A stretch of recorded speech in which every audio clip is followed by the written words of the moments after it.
婉儿，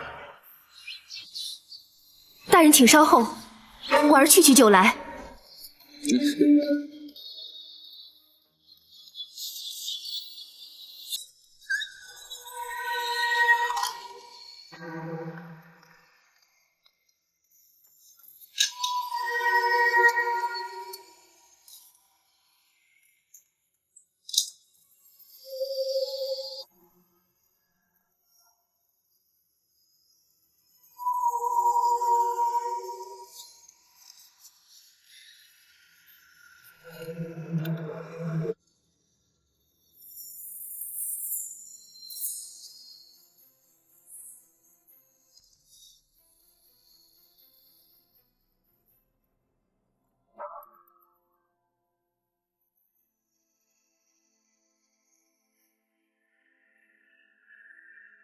这是怎么回事？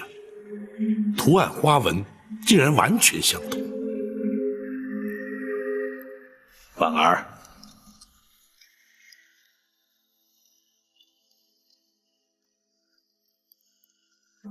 那个玉盒是哪来的？那是小王爷送给我的珍盒。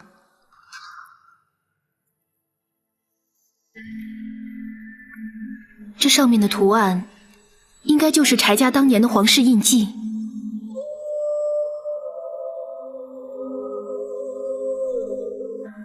羊皮图来自柴王爷府，应该不会错。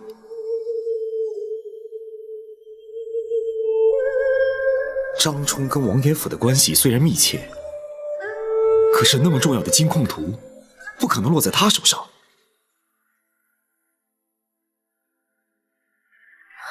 这张图应该是张冲从柴王府里偷出来的，也有可能此案根本就跟王爷府有关系。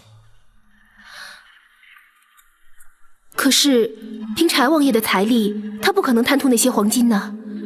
这到底是什么原因呢？柴王爷不会，可是别人会。在王府里头，一定有张冲的同谋。两种情形都有可能，除非张冲自己招供，否则很难查出真相。不，真相已经呼之欲出。张冲分明知道本府已经对他有所怀疑，却为何仍留在青州，而不逃之夭夭？他知道我们盯着他，所以不敢轻举妄动。又或者，他是舍不得他的官位。大人要他等待朝廷的惩处，他的官位已经不保。他之所以不逃走，或许只是因为他心存侥幸。不，真正的原因应该是那批黄金还在青州。可是我们已经查过州衙，他不可能放心交给别人呢。倘若本府推断不错，黄金就藏在王府之中。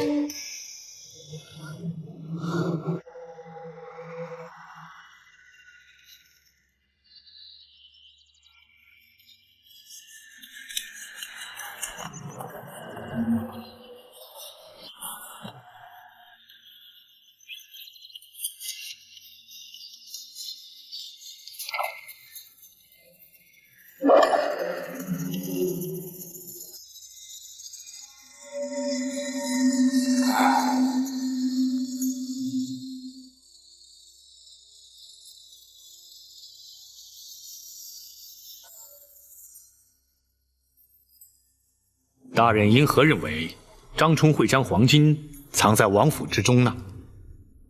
张冲若是早已将黄金运出青州，道矿案发之后，势必急于出城，否则如此庞大的财富托付给任何人，都有监守自盗的可能，他又怎会毫不担心呢？那要是他早已把黄金藏在无人知晓的隐秘之处呢？盗采金矿志在黄金。如今矿场已被查封，而官位也已不保，以他的武功又不难逃逸。若是他就此离去，带着黄金远走高飞，天下之大，何处不可藏身？又何必冒着被擒之险而留在青州呢？大人，婉儿虽然不懂办案，却也有些疑问。既然你介入此案，有什么疑问就尽管提出。是。婉儿不明白，如果他是因为那些黄金留在青州，怎么能判定就藏在王府呢？以他计划之周密，想必明白，一旦案发，必定会要查黄金的藏处。放眼青州城，何处不会去查，不敢去查？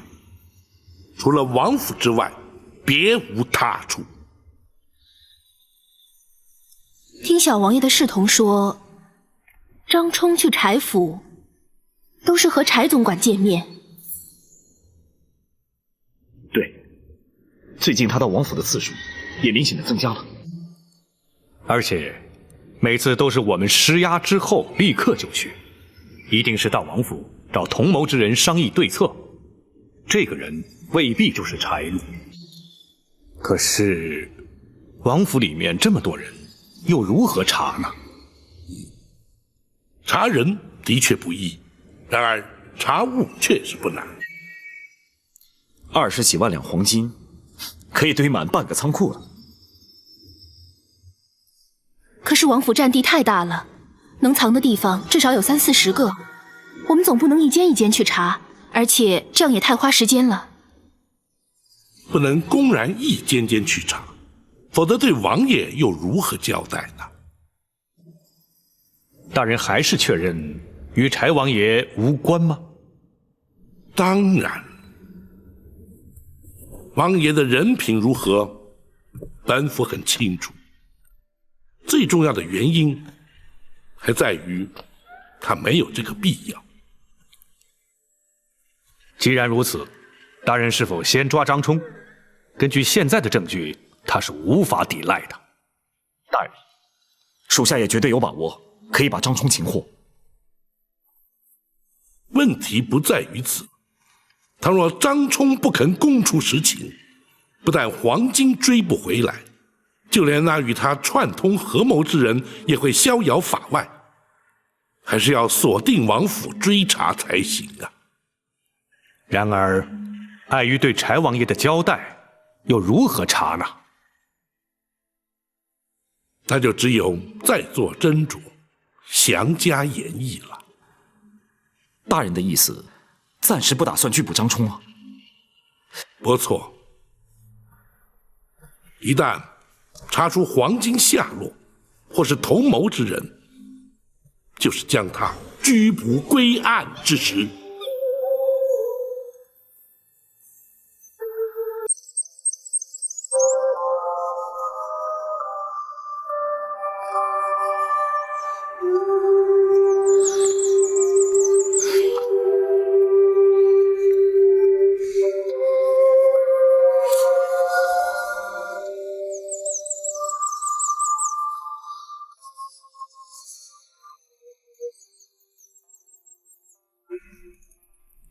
你这么着急的把我找来，到底是为什么呀？我担心要出事啊！包大人可能已经盯上王府了。怎么会呢？这2天展昭一直在王府里转，而且目标就是那些库房。你怎么能让他在这王府里面来去自如呢？嗨，这是王爷亲自批准的，我也没办法阻拦。那怎么办呢？找你来就是来商量解决的办法的。小王爷，张冲参见小王爷。柴路。是。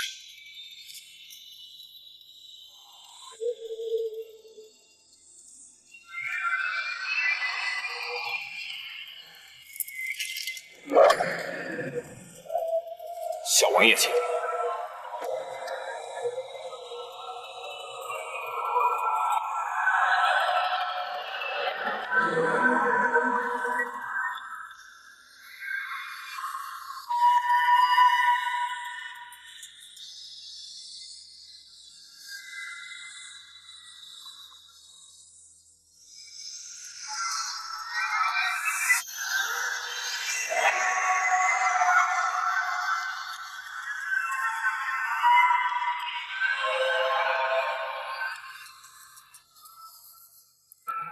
3年的功夫，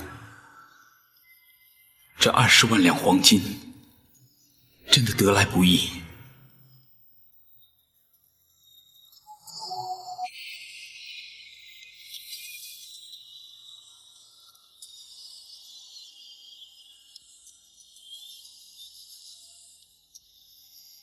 50万两黄金的军费，就可以组成一支足以推翻赵宋的军队。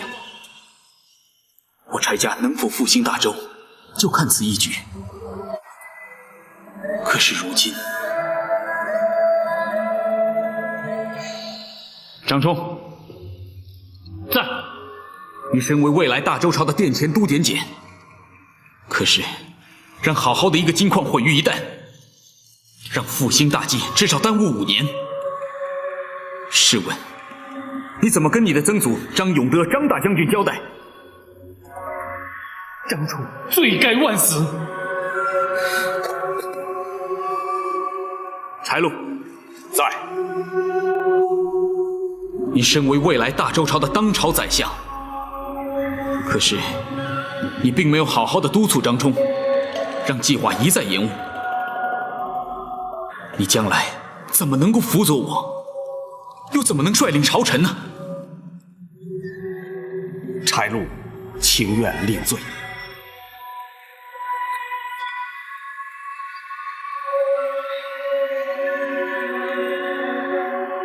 难道苍天不肯给柴家多一次机会？难道复兴大周真的永无指望？小王爷不必担心，柴禄一定竭尽全力筹措军费，绝不让复国大计受阻。张冲也绝不敢再有半点疏忽。你们都起来吧。谢小王爷。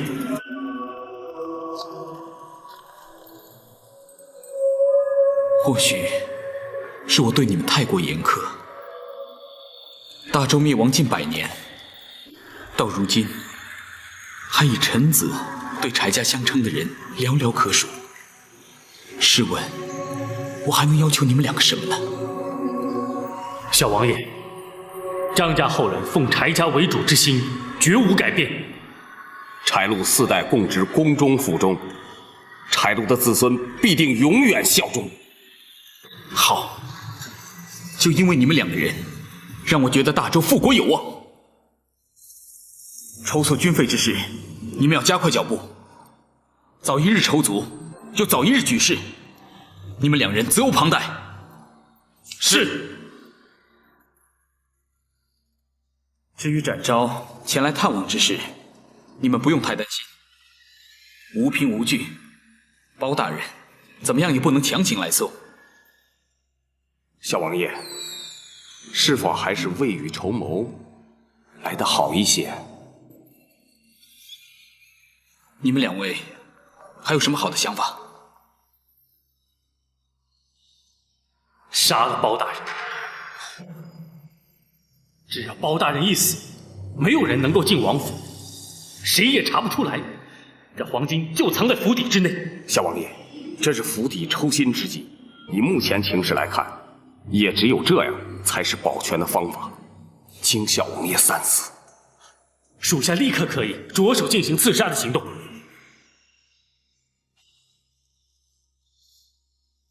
不行，如果把包大人杀了，反而显得我们不打自招，承认罪状。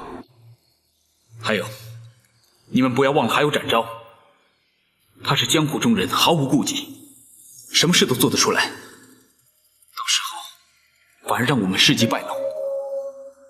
那就连展昭一起除掉。以展昭的功夫，你根本不是他的对手。必要的时候，属下可以动用军队。没有用的。展昭如果想逃走，再多的军队也挡不住。万一他回到京城揭发此事，反而让我们功亏一篑。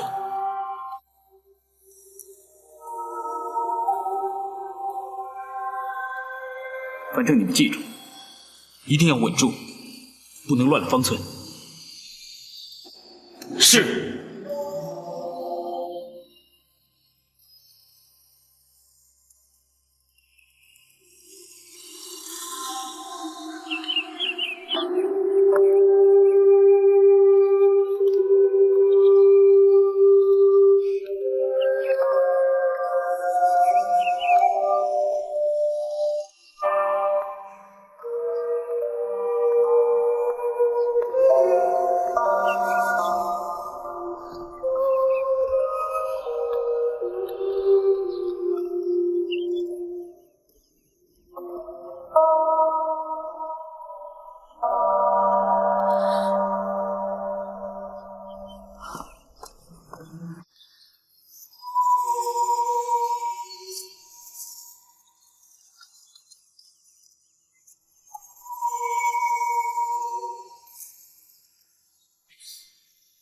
小王爷。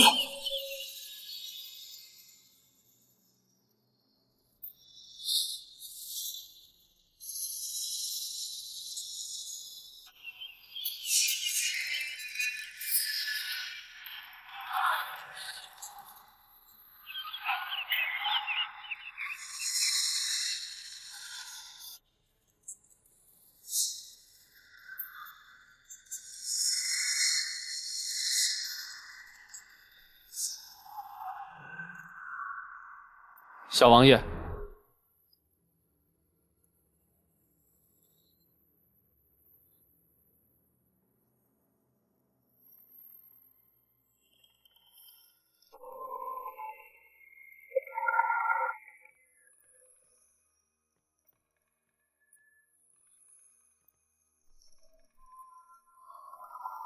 让你们久等了。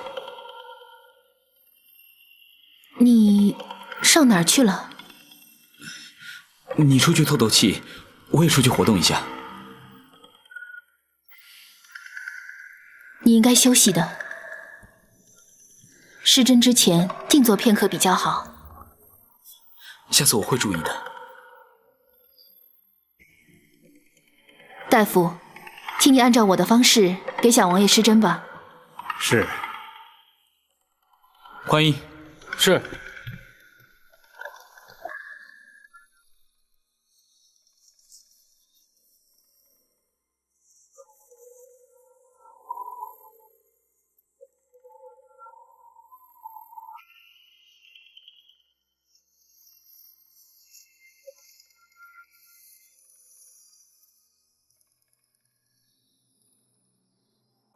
父王，我并不是担心包大人抓不抓到我，我是为婉儿的事感到无奈。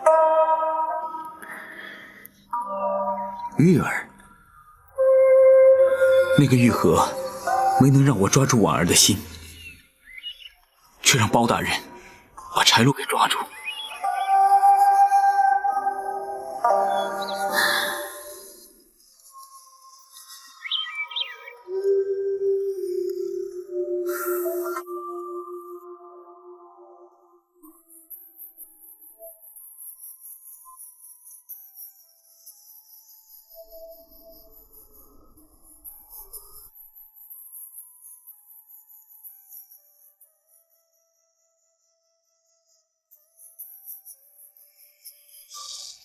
拿去吧，这是我送你的。不，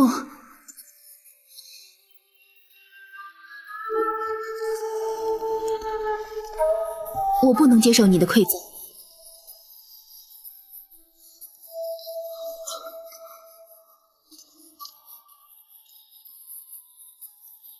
其他东西我是不会送你的，可是这个东西你非收不可。来，先打开看看，你就知道原因了。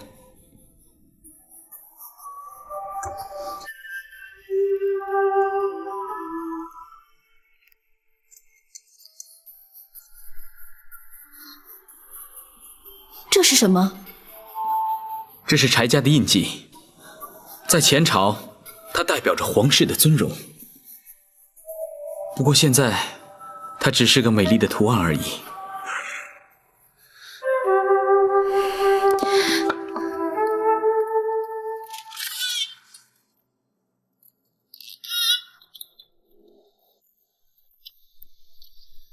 张龙、赵虎带着士兵，亲自在大牢看守柴禄，可以确保不会发生意外。带回来查封战馆的黄金，更要确保安全。王朝马汉已派人在外面守着，放置黄金之处就挨着我的房间，有任何动静，我会马上知道。好，公孙先生可曾将全案整理完毕？回大人，学生都已准备妥当。明日便可升堂结案了。大人，属下到现在还不明白，张冲怎么可能为了柴禄而不惜送命？如今张冲已死，柴禄的说法又未必可信。真正的原因，恐怕永远都没有人知道。我知道。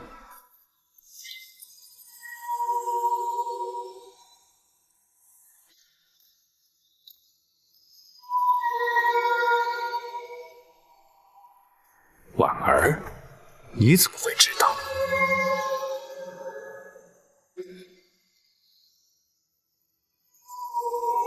婉儿，你说，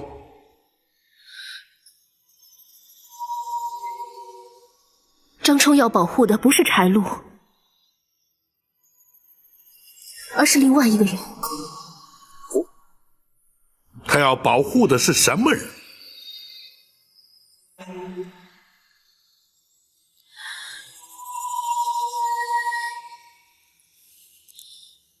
他要保护的是柴玉。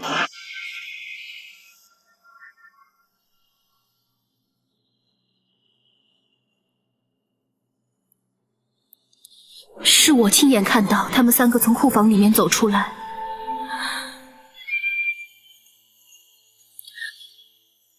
柴玉才是主谋。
月儿，父王，是他们请你来的吗？你不让大夫为你治疗，你说他们能不请为父的过来？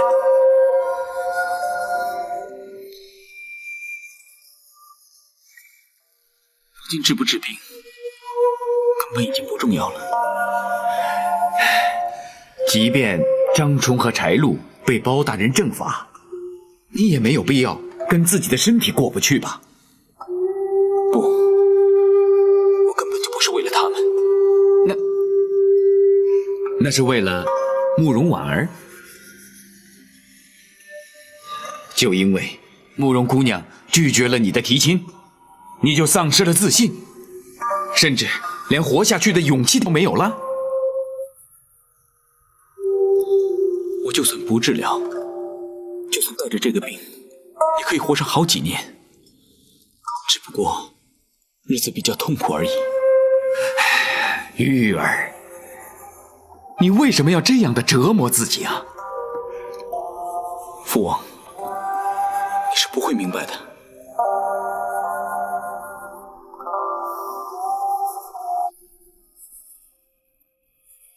没有人会明白我的想法。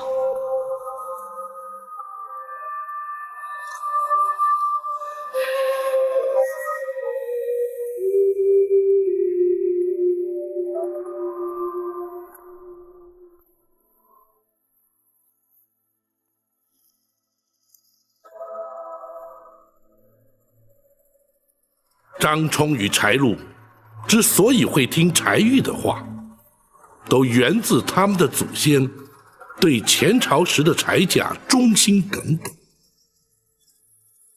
那已是将近100年以前的事情了，没想到他们依然如此执着。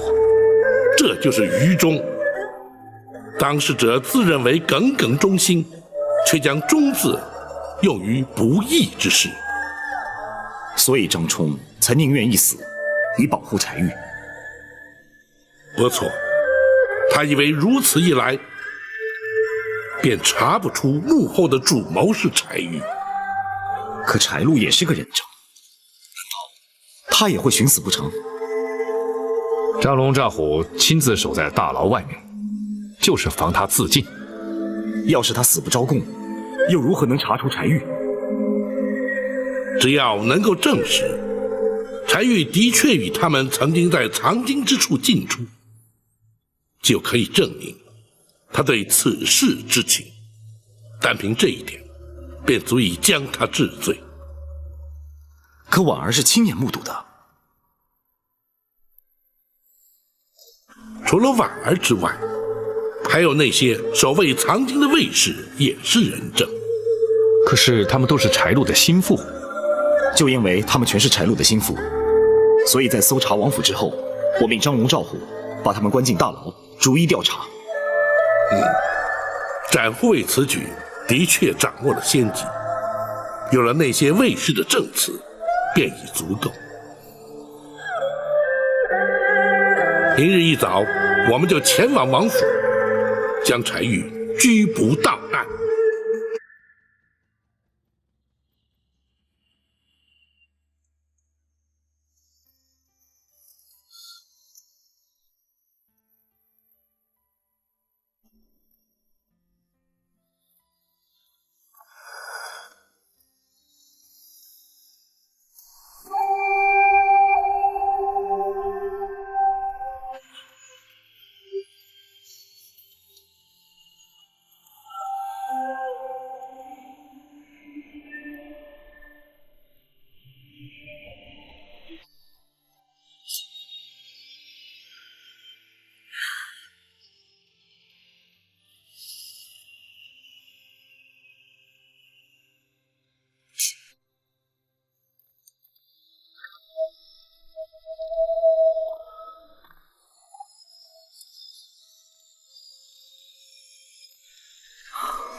婉儿现在一定很痛苦，要不是她亲眼在库房看到，恐怕我们还查不出主谋者是谁。更残忍的是，他又不能不举发柴玉。要是他当初接受了柴家的提亲，今天恐怕就是另外一种局面了。除非他永远不知道柴玉所做的事，否则会让他更痛苦。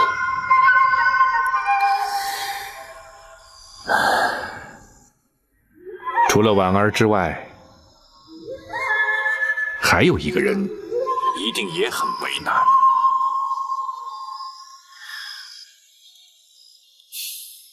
包大人，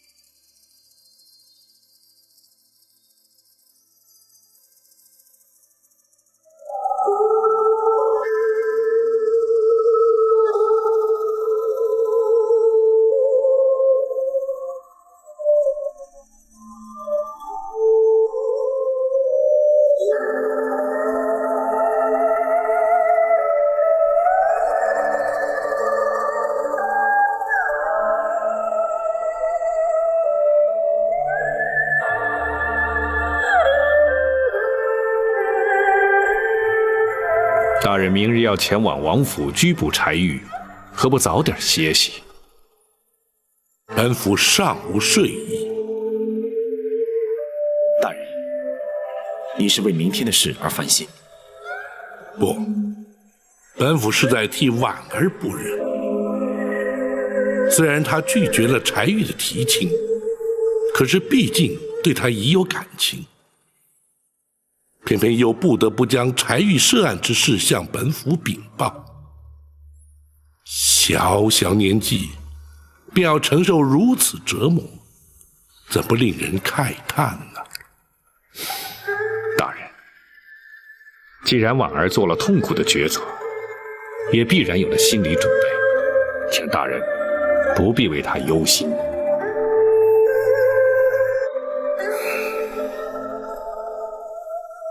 明日去拘捕柴玉之时，让他留在驿馆，在未结案之前，不要让他知道太多，以免徒增感伤。是，学生明白。大人替婉儿多方顾及，可大人您自己呢？展护卫此话何意啊？大人明天必须要面对柴王爷了。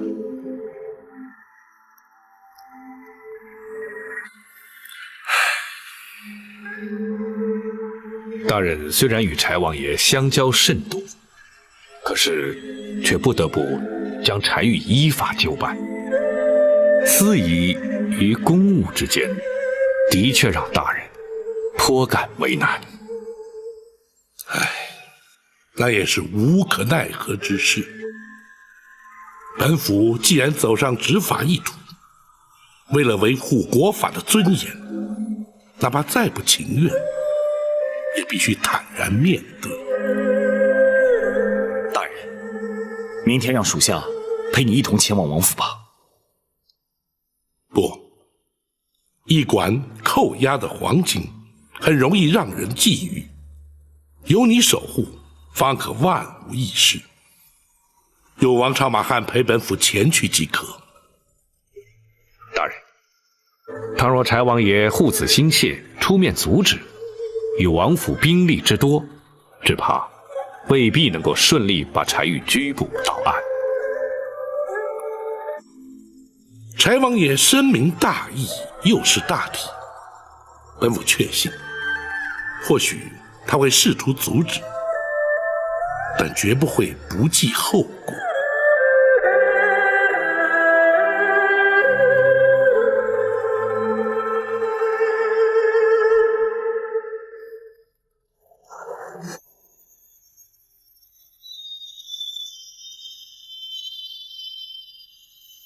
包大人，柴禄已然被你抓走，如今为何又带领人马硬闯本王府邸？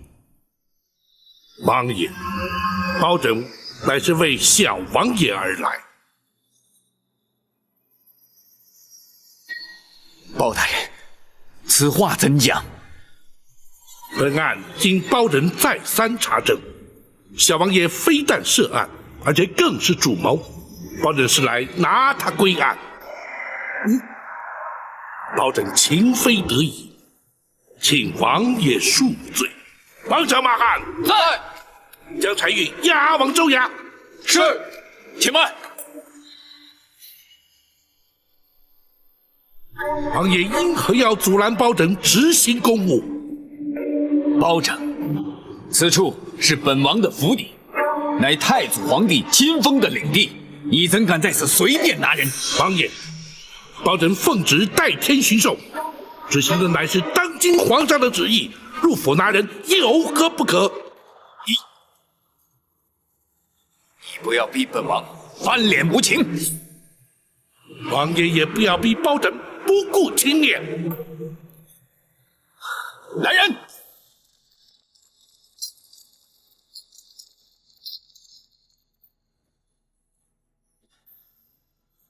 听候本王号令。是。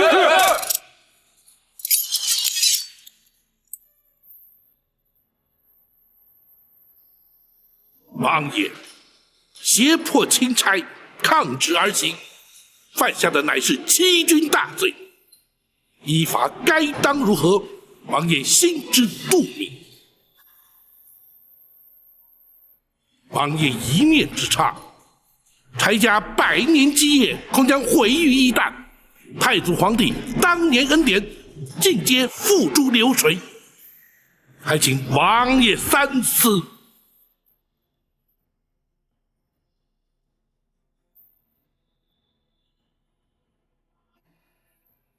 退下。是。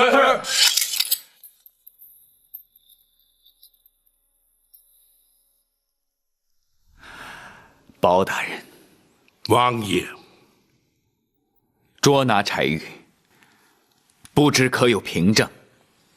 公堂之上，保枕自会将证供一一呈堂，还请王爷相信，保枕依法执法，绝不偏颇。可否请包大人法外容庭，容本王与柴玉说上几句话？国法不外人情，王爷所请，于法无碍，当然可以。多谢包大人。不过，保枕必须先将柴玉就地收押监管，还请王爷体谅。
婉儿姑娘，你要出去？展大人，我想去一趟王府。包大人不是再三交代，叫你不要去的吗？大人是担心我，如果我去了，会无法承受小王爷被捕的事实。你既然明白大人的苦心，为何还要去增加痛苦呢？因为有一件事我必须要办。要是非办不可，我找人替你去办。这件事除了我自己，谁都办不了。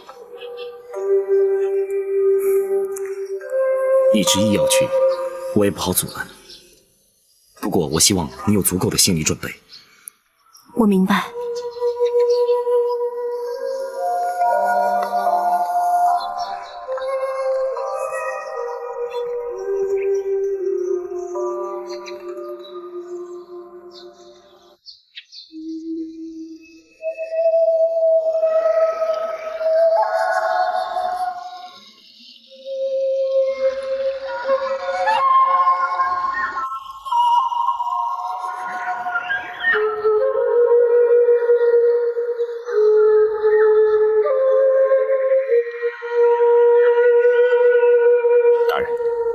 方才学生的确是捏了一把冷汗。倘若柴王爷下令攻击，后果实在不堪设想。本府说过，柴王爷绝对不会不计后果，出此下策。大人说的是，欺君之罪，罪在不赦；协众抗旨，视同谋反，一律该满门抄斩，诛杀九族。幸好柴王爷悬崖勒马，才不致铸成大错。倘若柴王爷一时控制不住，那么太祖皇帝当年所留下的柴家血脉就到此而终。柴家失去的就不只是柴玉一个人了。不过柴王爷既有袒护柴玉之嫌，大人又怎么会让他们父子单独见面呢？父子之情乃是天性，而柴玉此去必死无疑，本府又岂能不加以成全呢？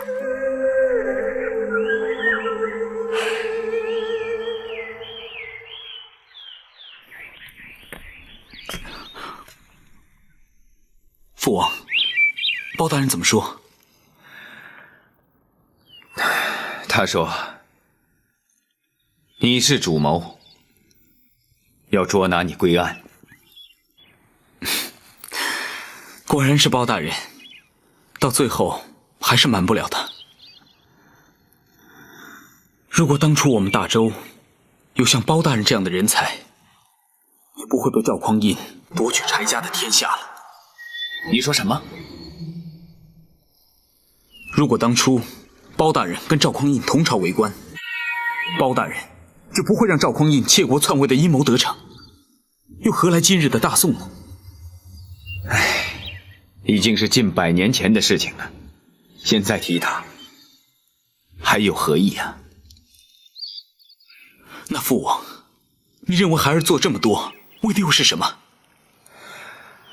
父王的确不明白，你从小生长在帝王之家，衣食无缺，仆役成群，你究竟还有什么不满足的？父王问孩儿还有什么不满足，我倒想问问父王你。我柴家原本是君，赵家为臣，如今怎么会尊卑互换，君臣颠倒呢？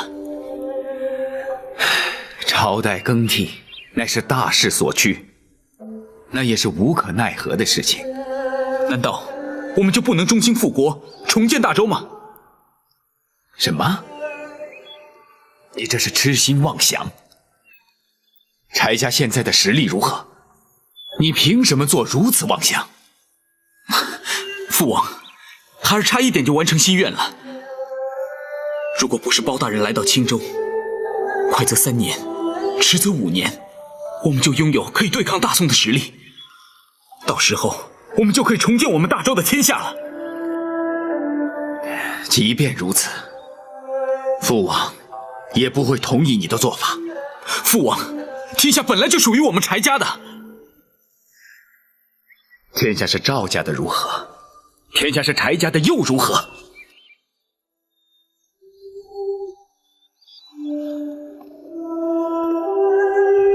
任你如何稳坐江山，或是朝代更替，百姓仍是百姓，苍生还是苍生，对他们而言又有何不同？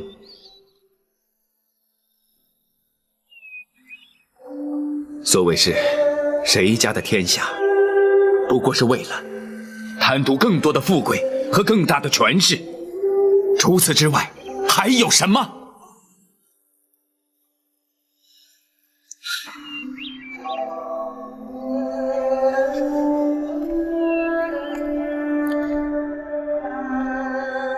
儿啊，如果你还存着争天下之心，而犯下滔天大罪，父王也会认为你是咎由自取，怨不得任何人。这也是我一直瞒着你的原因。父王，你已经没有雄心壮志了。你说的没错，父王确实没有雄心壮志。我只想平平安安的在王府里做一个太平王爷。最让父王挂心的就只有你了。父王一直期盼着你能够一生平安，一生顺遂。可是没想到，我14岁那年就把腿给摔坏了。是啊，我知道，这也是你一生的遗憾。父王虽然身为王爷，却也不能替你弥补。我遗憾的是，因此我不能习武。如果我的武功练得跟张冲一样好的话，也就不会是今天这样的结果了。不对，如果你不改变想法，即便你练成多么高深的武功，结果也会是这样。只能眼睁睁的让父王看着你付出生命的代价。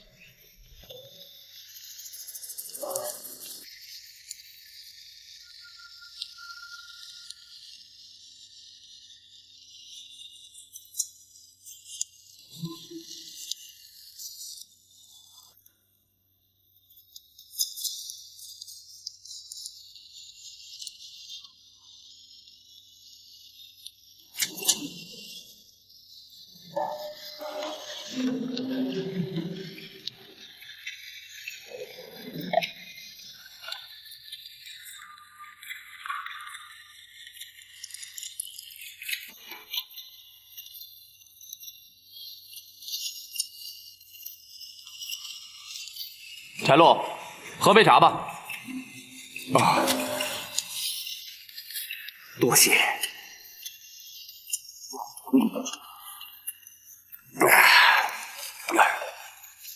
包大人，何时升堂啊？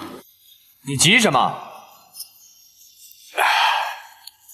包大人反正已经将全案查清楚了，我早晚都是个死，何必拖延？你别急嘛，等大人将主谋拘捕到案之后，会立刻升堂。主谋？盗取黄金是我跟张冲策划的，我们就是主谋啊！你以为包大人不知道啊？现在正在抓他呢。抓谁？柴玉。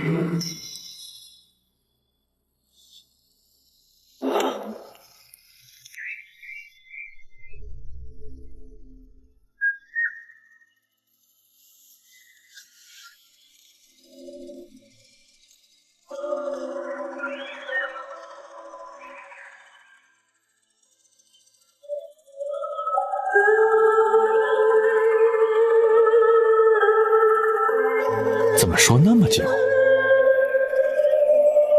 大人，要不要催一催？不，让他们慢慢谈吧。这或许是他们父子之间最后一次见面。大人还是心中不忍。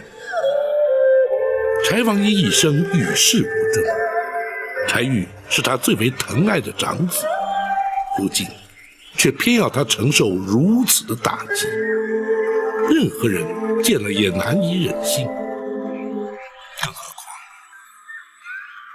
本府与柴王爷之间的交集。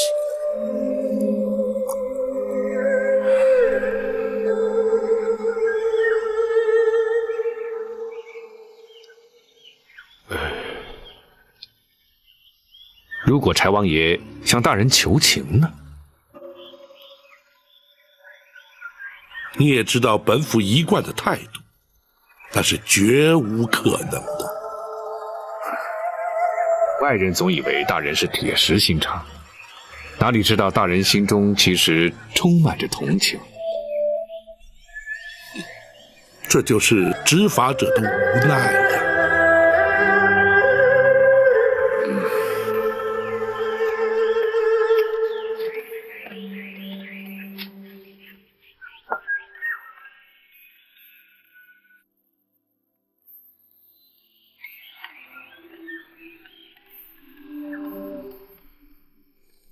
大人，婉儿，大人不是叫你别来吗？婉儿，你有事要找本府？大人，婉儿只是想……本府明白。等柴王爷出来之后，你就去看看柴玉吧。多谢大人。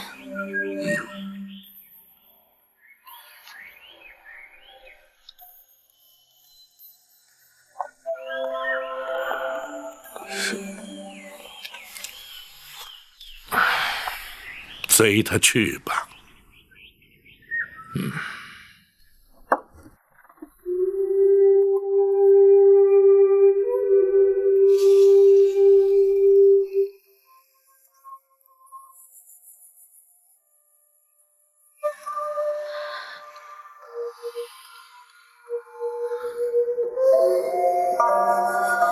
你来，就是为了把这个还给我。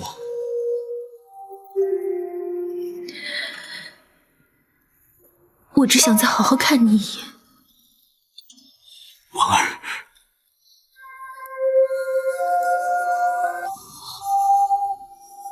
你现在一定很恨我。不，我永远都不会恨你的。为什么？因为你必须那样做。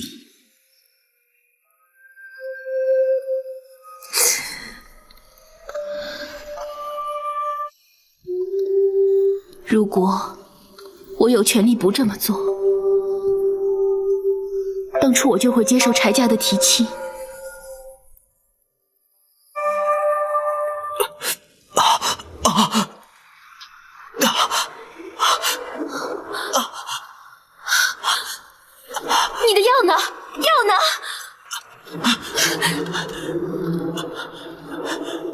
那药治不了我心里的痛。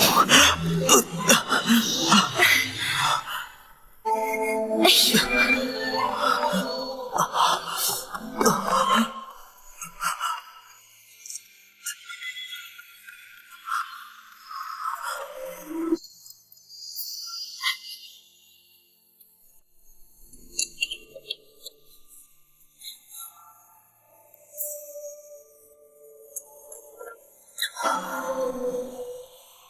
怎么样，好点没有？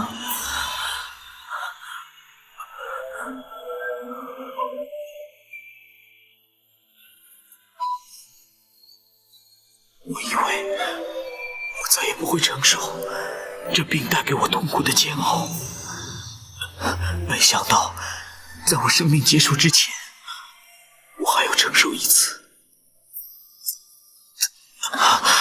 你没事吧？我没事。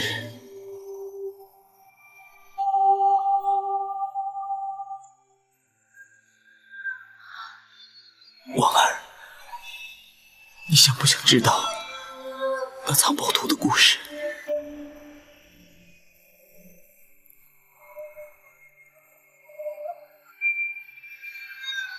在我14岁那年，我摔断了腿。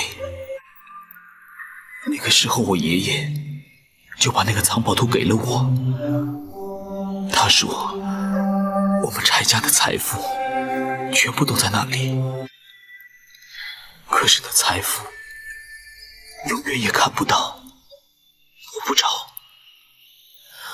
我当时就下定决心，等我长大之后，一定要让那财富看得到，也摸得着。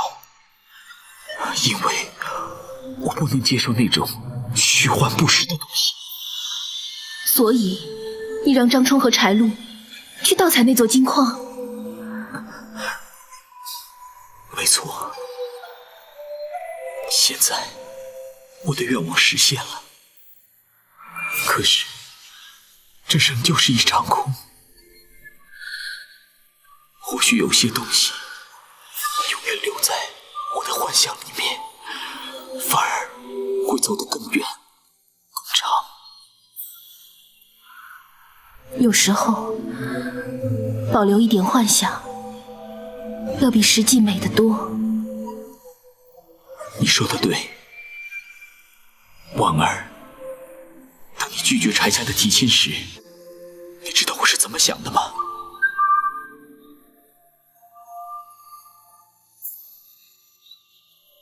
我告诉我爹，虽然你拒绝了这门亲事，可是我并不难过，因为我知道你的心底已经接受了我。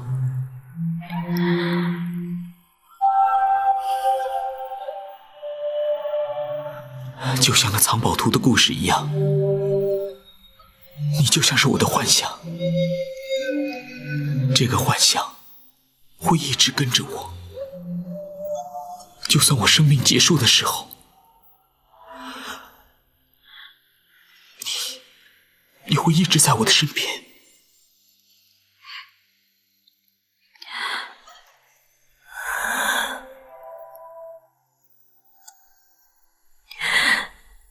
我也会永远把你放在我的脑海里。婉儿，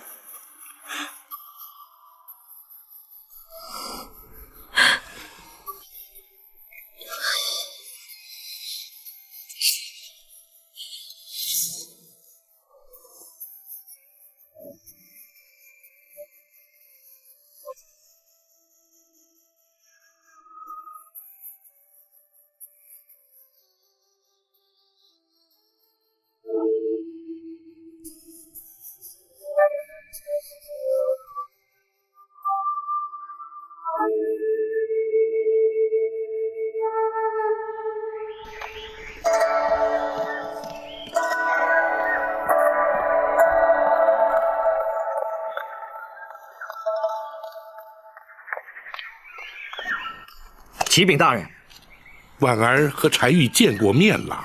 是，慕容姑娘已经先离开了王府，要属下向大人面报。她说会回驿馆等候。让他们立刻将柴玉押往州衙。是。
柴禄，你为什么跪着？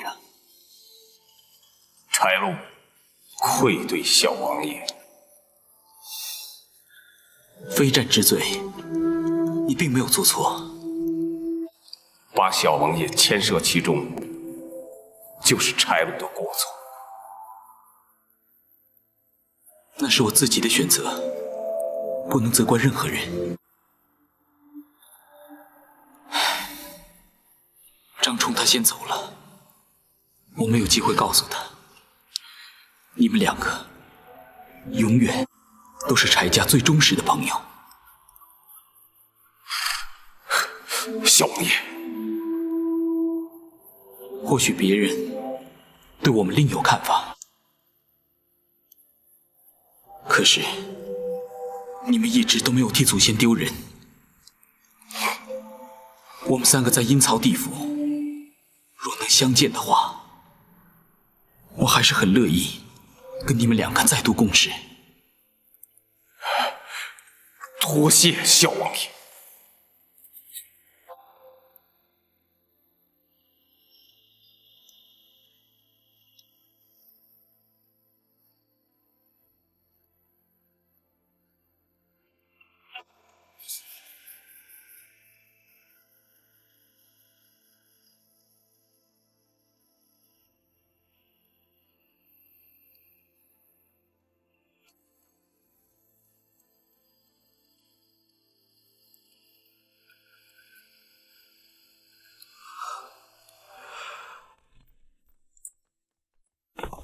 启禀大人，已将柴玉关押在大牢，听候传审。张龙、赵虎带人在牢中监管。公孙先生可曾准备妥当？回大人，学生已将全案之相关物证准备齐全，大人可以随时升堂审讯。好，在升堂之前，将那柴玉先带到此处来，本府要对他先行询问。是。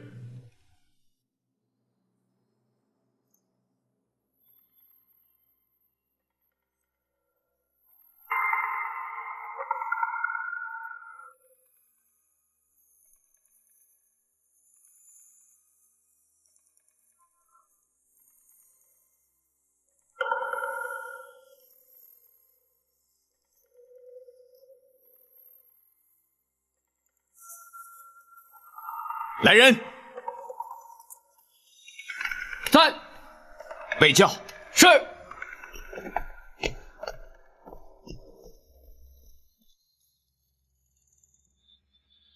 王朝马汉在。先行退下。是。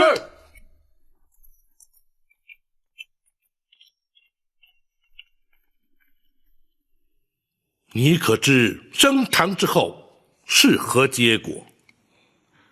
知道。在包大人铡刀之下，柴玉没有活命的可能。如今，你可因自己的所作所为而有悔意？包大人，要柴玉在大宋的国法之下受刑，柴玉无话可说。可是，柴玉没有任何的理由要后悔。你盗采金矿已然犯罪，但因此而伤及无辜性命，却更有违上天好生之德。人命关天，怎可说毫无悔意？陈桥兵变，黄袍加身。敢问包大人，前朝的皇帝又何曾上体天心而珍惜生命呢？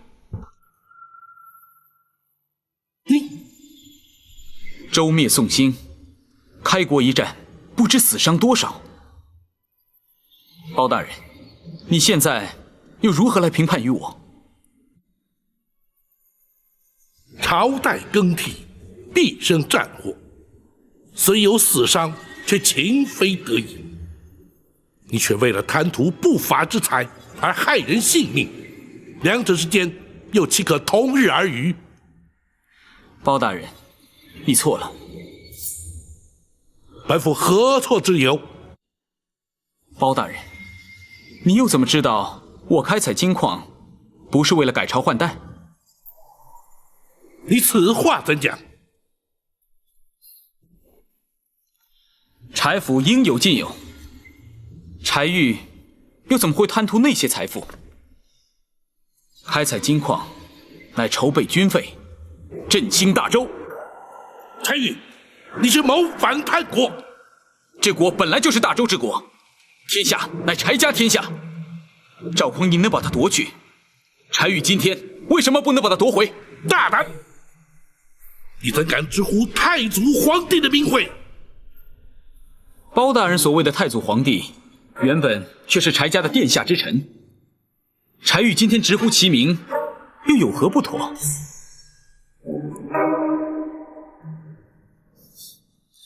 想必现在连包大人你也无话可说，无词可辩了吧？乍听之下，你似乎言之有理，实则却全都是狡辩之词。好，如果包大人你能说服柴玉，柴玉情愿伏法，绝无怨言。好，本府就说与你听。纵观历代史记，但凡改朝换代，无一不是顺天意而应人心。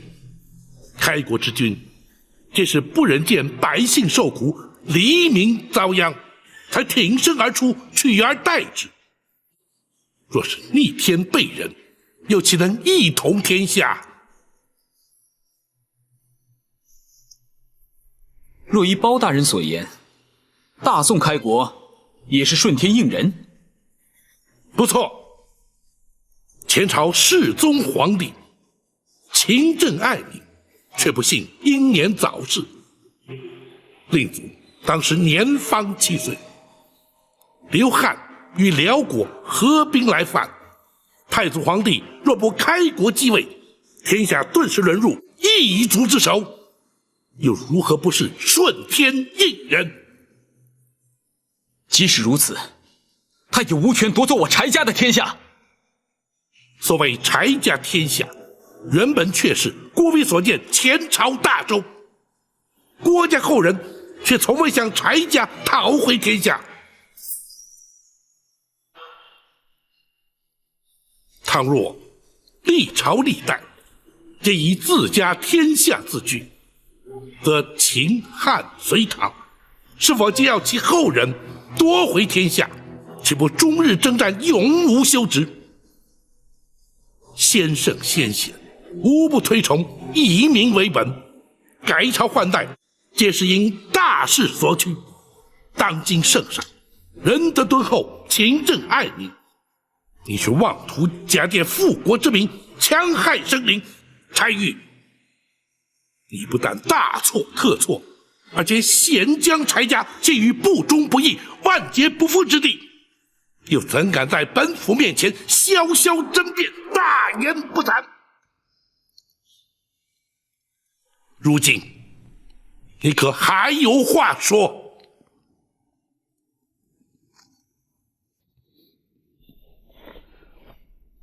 包大人，言述精辟，言之有理。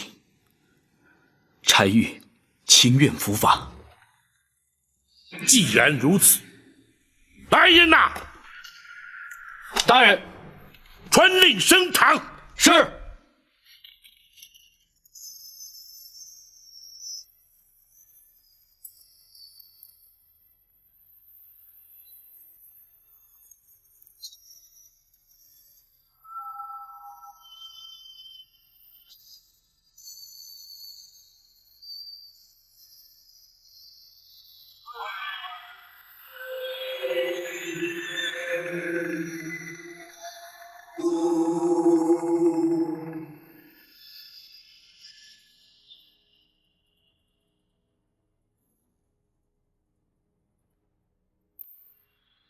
人犯，带人犯。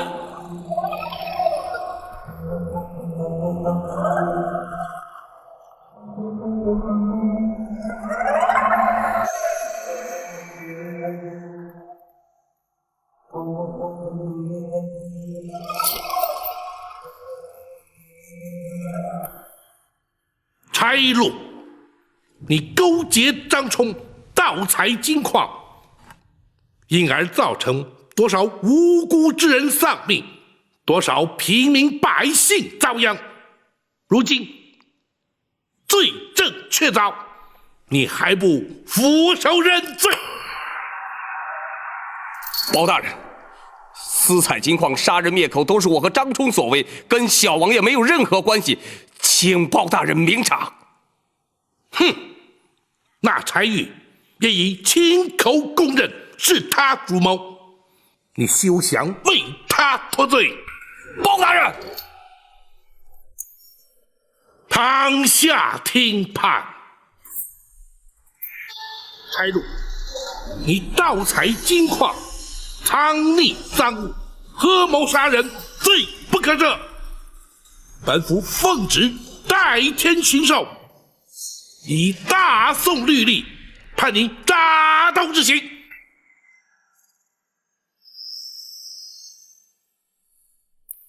来人呐！在。狗头上伺候。是。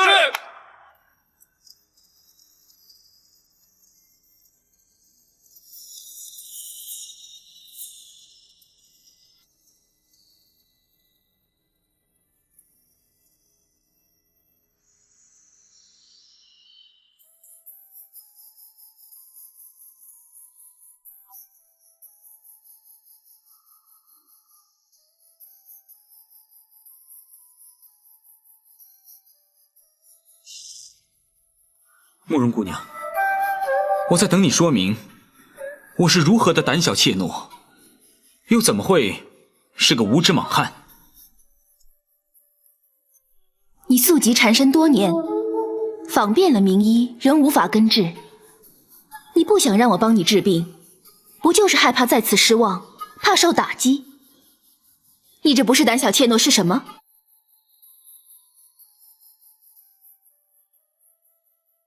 医道医理博大精深，浩瀚如海，多少医者前辈钻研一生仍不能尽得其妙。你不过就是看过几个大夫，做过几次诊疗，就认为自己无药可救，再不做任何的治疗。你这不是无知莽汉吗？我为我方才说的话而道歉，也希望慕容姑娘你不计前嫌，为我诊治。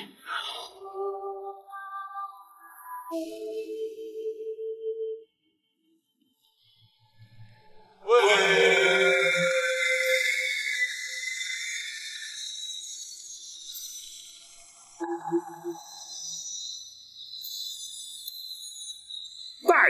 玉。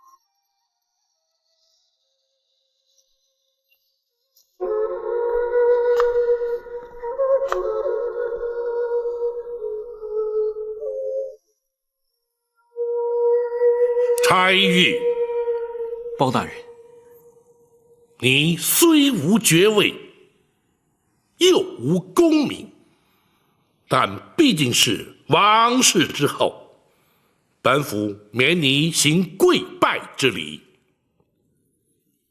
多谢包大人。方才你已坦诚罪状，可还要本府当堂再做问询？不必了。单玉触犯国法，理应受到惩罚，请包大人依法宣判执行。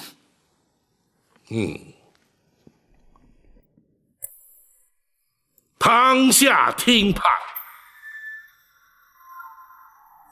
单玉，你身为世袭阵亡之后，本为备位王爷，就该上提皇恩，安分守己。你却教唆府中总管翟禄，勾结张冲，盗采金矿，因而导致黎民百姓家破人亡，依法论罪，其罪当诛。本府以代天巡狩之权，以大宋律例判你大刀之刑。来人呐！在。龙头上伺候。是。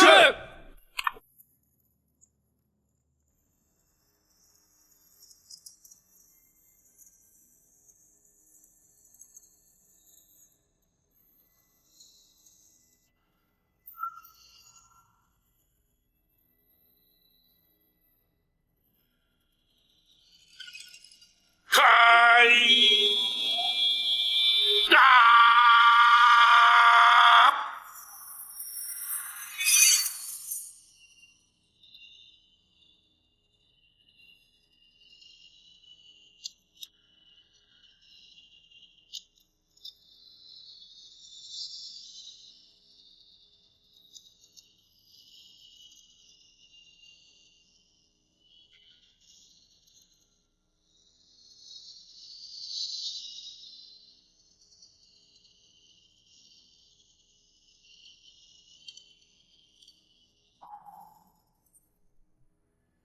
刀下留人！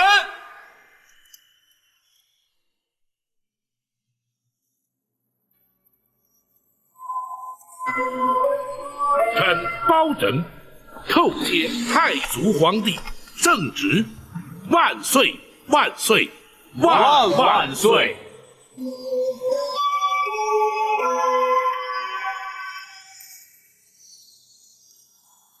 包大人可以官职了。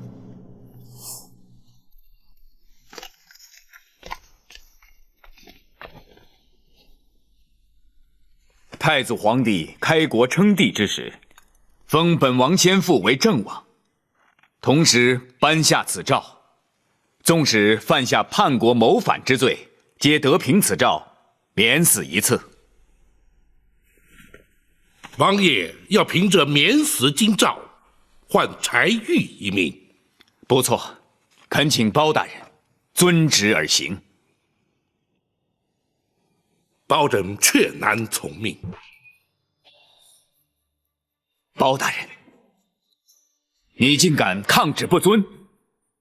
王爷，包拯并未抗旨。难道这免死金诏有假？太祖皇帝所赐，当然不假。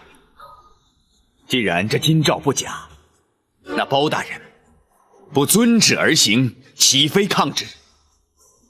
只因这金诏虽然不假，却免不了柴玉的死罪。你，王爷，这金诏之上分明写道：历代阵亡，皆可凭此金诏免死。那柴玉虽是王爷之子，却尚未世袭爵位，又怎能免他一死？包大人，难道不能网开一面？包拯依法论法，依职论职，无权开脱。好，那么本王就不要这爵位，将王爷的头衔立即传与柴玉。王爷之位，只可承袭，不能禅让。王爷心知肚明，除非王爷100年之后，否则那柴玉继承不了王爷爵位。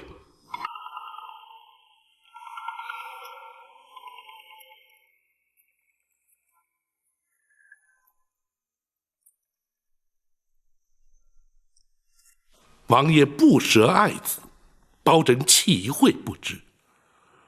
只是就事论事，包拯实难从命，还请王爷见谅。王爷，请恕包拯必须依法行事。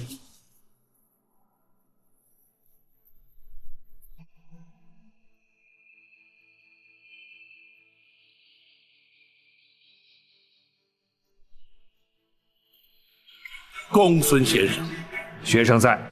2次升堂。是。包大人且慢。王爷莫非依然不肯罢休？不，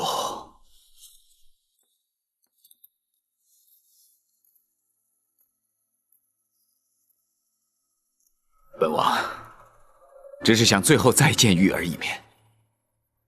王爷，如今那柴玉已是定验死囚，行刑在即。若与王爷私下会面，恐有不妥。包大人不必为难，本王就与他在公堂诀别即可，还请包大人成全。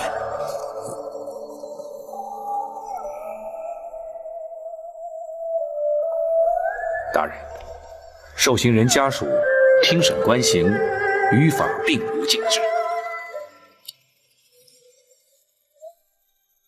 然而，又岂有让亲人家属当堂观刑之理？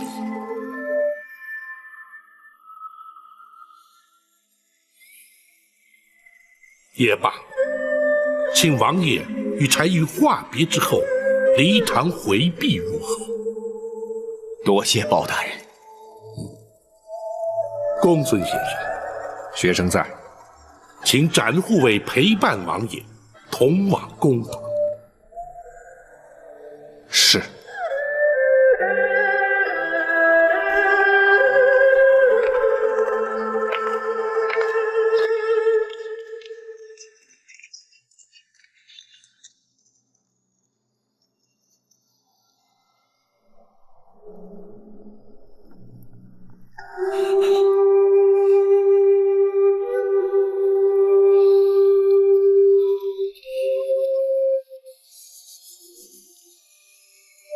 玉儿，爹，包大人一向铁面无私，你是救不了我的。玉儿，你说的没错，是孩儿咎由自取，怨不得别人。包大人依法行事，孩儿无话可说。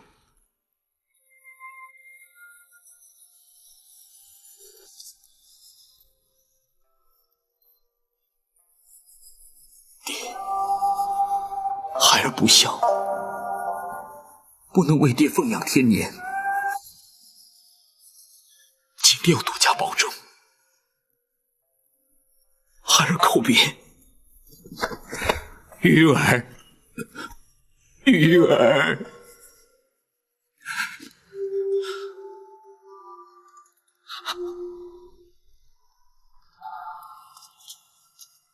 包大人，王爷。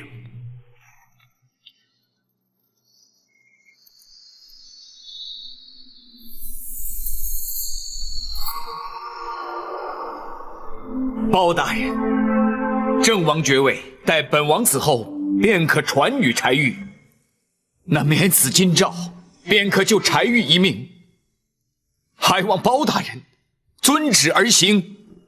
王爷意欲为何？本王即刻当堂自尽。王爷，万万不可！爹，王爷。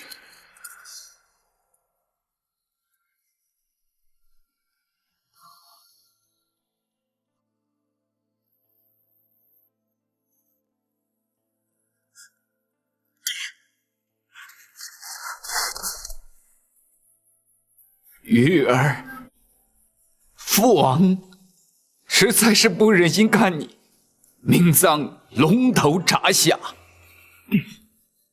孩儿一念之差铸成大错，已经不孝。如果你为了救孩儿而牺牲你的性命的话，孩儿不但没有颜面见人，更没有颜面继续活下去。爹，我求你打消此念头，不要让孩儿一辈子背上不孝这个千古骂名啊！爹，玉儿，玉儿，爹一定要救你。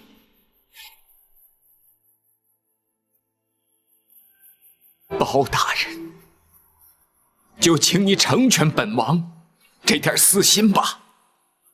王爷，只怕王爷纵是一死，也救不了那柴玉的性命。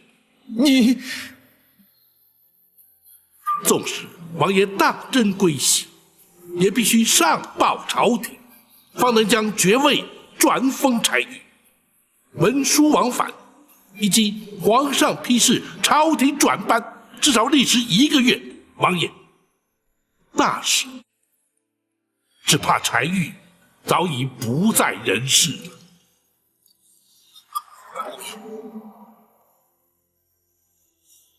包大人，难道你就不能暂缓行刑吗？王爷，国法当前，岂容本府苟且徇私？包拯，你……王爷，王爷，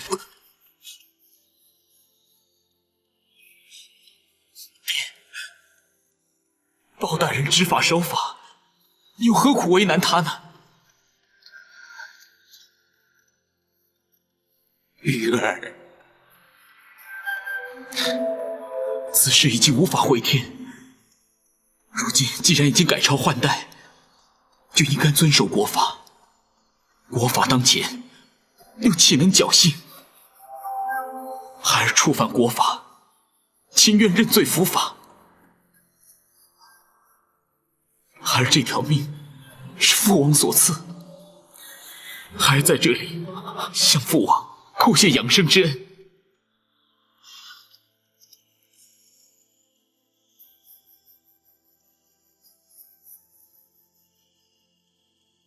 请包大人依法行刑。玉儿，玉儿，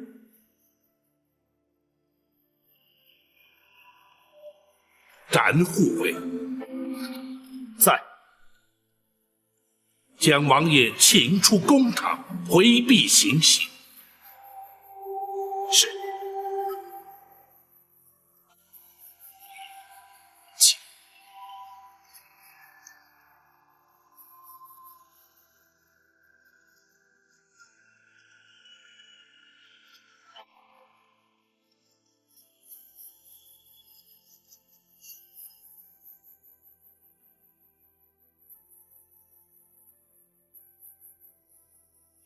王爷，请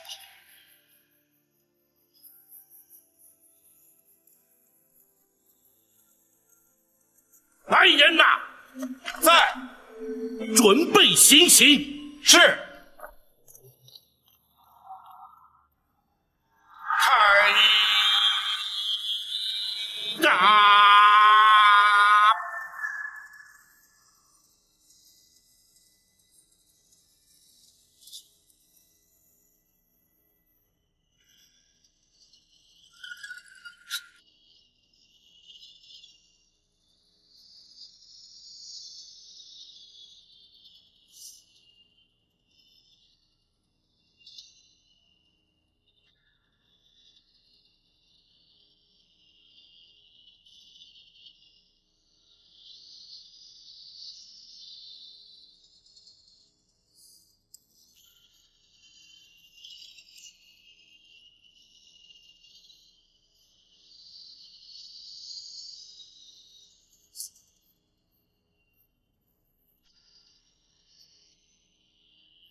学生已将全案整理完善，回京之后依例再上报朝廷。婉儿还好吧？他的心情好像还没有完全平静下来。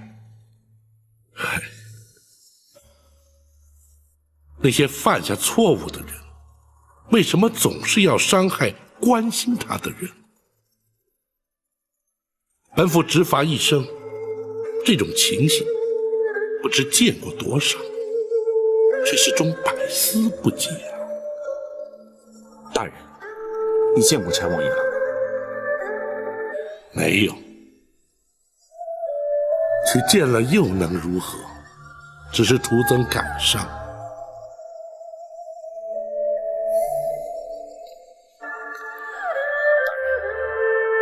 属下心里有话，憋在心里不吐不快。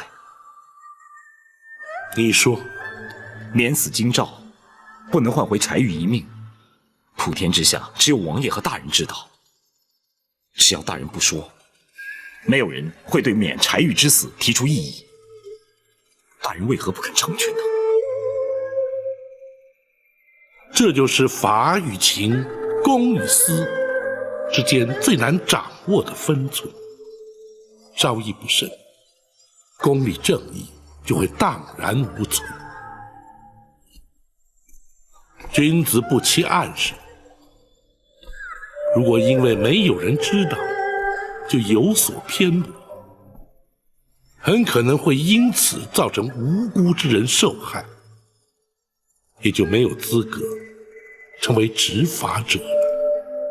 可是对柴王爷而言，大人岂不是太过不通人情。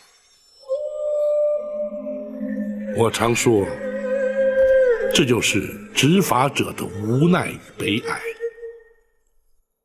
一旦踏上了执法之路，这无奈与悲哀就必须一并承受。然而大人却不愿意见到别人也受到同样的痛苦。当然，尤其是自己所熟识的人。柴王爷，还有婉儿。尤其是婉儿，他会以为将柴玉送上铡刀的是他。倘若他无法看透这一点，这种痛苦就会陪伴他一生。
我也会永远把你放在我的脑海里。婉儿，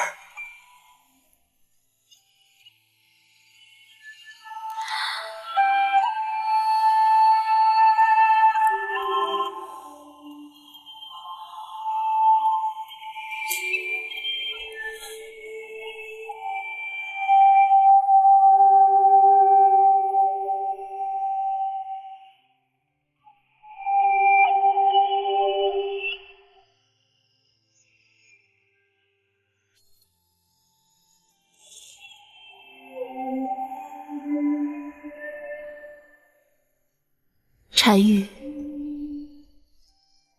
你安心的去吧，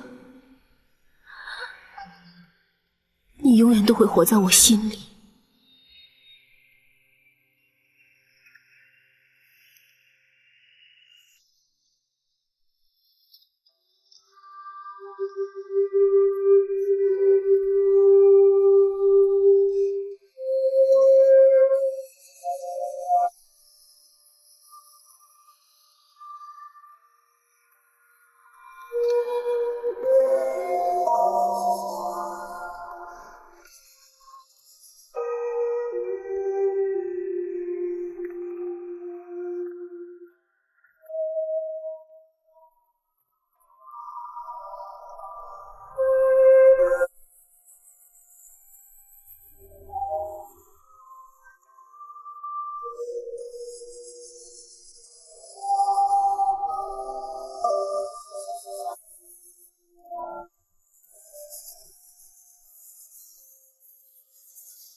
如果当初包大人跟赵匡胤同朝为官，包大人就不会让赵匡胤窃国篡位的阴谋得逞，又何来今日的赵宋？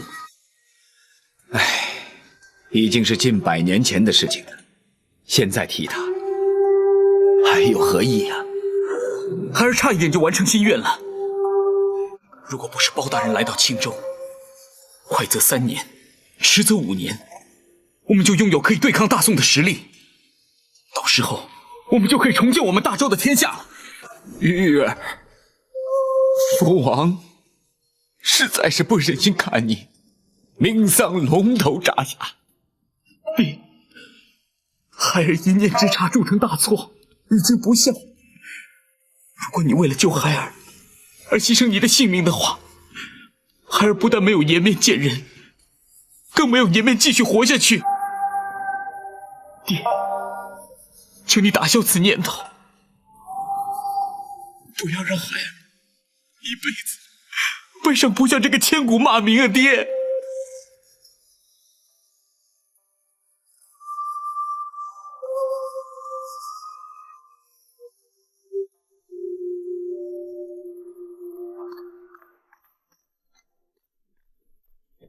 启禀大人，朝廷派来的接收砖石已经进城了。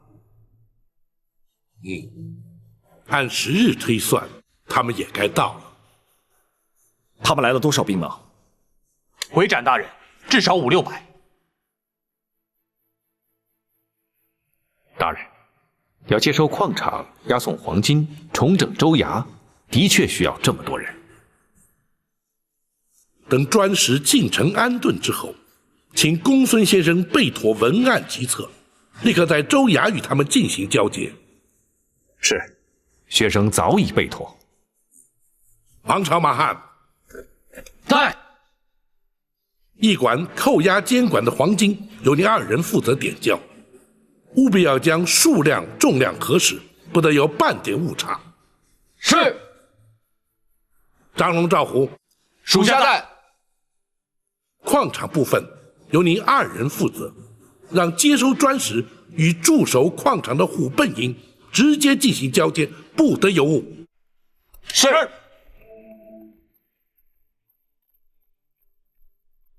统领府中官兵预做准备，一旦交接完毕、核实无误之后，即可启程返京。是。启禀大人，柴王爷派人请大人去王府一趟。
王爷，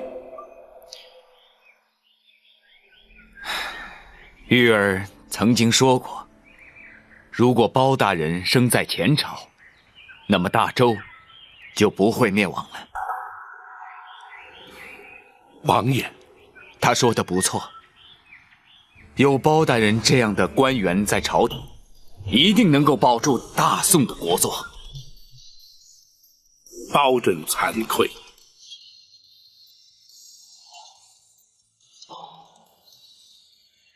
应该惭愧的是本王啊！唉，玉儿不明白，改朝换代、世代更替之礼，那是本王教子无方啊！本王还一直为难包大人，更是自律不严。在此，本王向包大人郑重致歉。包拯万万不敢。啊，包大人，什么时候离开青州，返回京城啊？朝廷派来接收的专使已到青州，待包拯将全班州务交接之后，即可启程。好，好，好。若是什么时候途经青州，一定要来王府。本王还要和包大人在棋艺上好好的切磋几局啊。包拯遵命。